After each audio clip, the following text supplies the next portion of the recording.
As I reflect on the enormity of the past few weeks, it seems both surreal and inevitable. The consistent and unrelenting injustices inflicted upon our Black American brothers and sisters can only be sustained for so long. And many white Americans are just now waking up to the realization that they can no longer be bystanders to a problem that spans centuries. Slavery, Jim Crow law, housing redlining, underinvestments in schools and neighborhoods, police brutality, discriminatory hiring practices. The list goes on of how Black Americans did not and do not receive equal treatment in this country. This list gives testament to the tremendous work ahead and the lack of progress we have made. As a white male, I don't pretend to understand how it feels to live under threat because of the complexion of my skin. I have come to learn that this is privilege. But I do recognize that we are tangled, interconnected, interdependent, our destinies interwoven. We may each have different stories, different origins, or different opportunities, but our destinies inextricably link us. Why? Our current condition in our country should lay bare how the neglect of some can lead to the misery for others. What if George Floyd was a different story, with a different ending? What if it was a story of how the investment of us all led to the victory for us all? We are each products of our family, our neighborhood, our community, and our country. Our life experiences may be different, but we are fused together to create our collective American story, the good and the bad, the public and the private. We all enter this world with a shared desire for opportunity for our families, and ultimately, we all share the same fate. The question is, what do we do in between?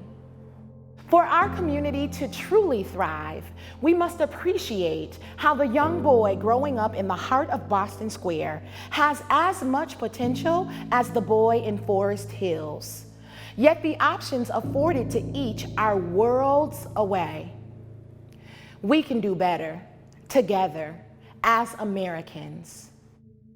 As Brian Stevenson said in Just Mercy, we as a country will have succeeded when our neighborhoods are no longer expressions of injustice. We must get proximate to the issue at hand to build greater empathy and understanding. The racial reconciliation that is unfolding all around the world reminds me that, 1, our country requires tremendous amount of systematic change to eliminate forms of institutional and individual racism, criminal justice reform being one of them. 2, I am imperfect. I have a tremendous amount of personal growth to gain greater empathy, to better understand my own privilege, and to combat against my own biases for those not like me. And 3, we are all products of our neighborhood. In too many places, elevated lead levels and the lack of housing, healthcare, and economic opportunities produces swells of stress that spans generations.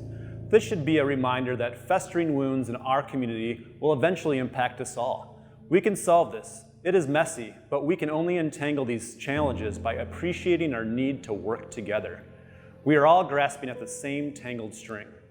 Our collective experience can only be improved by working together and seeking proximity to what we don't understand.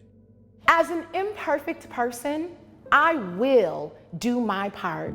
I will listen first. I will continue to fight against my own biases and better understand my own privilege. I will stand against hate.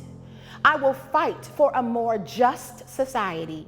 Neighbor by neighbor, partner by partner, and brick by brick. I will work to expand justice, inclusivity, and opportunity. And we will do this together. Why?